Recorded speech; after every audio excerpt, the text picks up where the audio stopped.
你会不会想要开店啊？就是其实我有想过，就是在之后可能不练跆拳道的时候，想要开个什么咖啡厅之类的。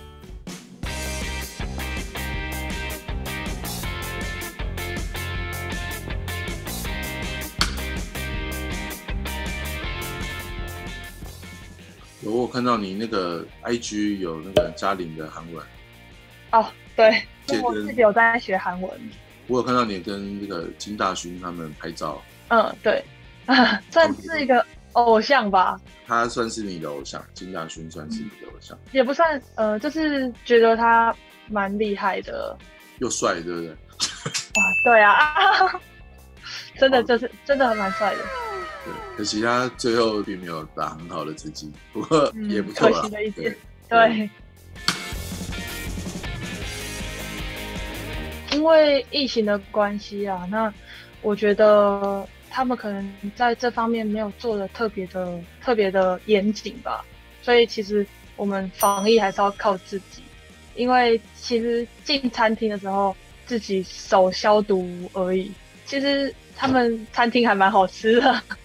但是因为就是前面降体重，就是要控制饮食，所以没办法，就是每个都品尝到。所以我在比完赛的时候，有1-2天的时间，就是很想要待在餐厅都不出来这样。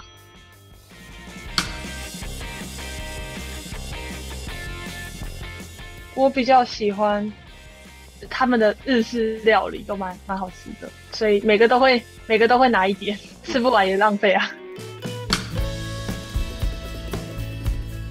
我平常会做甜点啊，然后我会蛮喜欢拼拼图跟弹钢琴的，因为我觉得其实我在训练过程中，就是压力大或是烦恼很多的时候，做这些事情可以让我去暂时忘掉跆拳道的所有事情，然后就是专注在做我现在在做的事情，然后还可以放空，所以真的就是舒压的一种管道。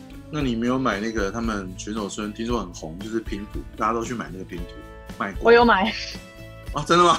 啊，所对，以你在隔离这段期间就是在拼那个拼图，这样？没有我还没有拼。你还没开，对不对？因为都还在消化这些美食，这样。那美食每天来都太多了。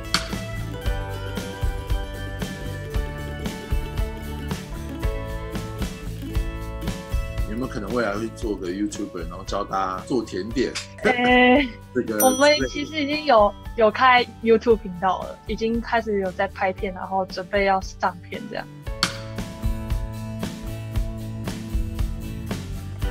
各位读者们，然后各位粉丝，就是很感谢，其实在奥运期间关注我们比赛，其实这是对我们一个很大的鼓舞，努力有被人看见。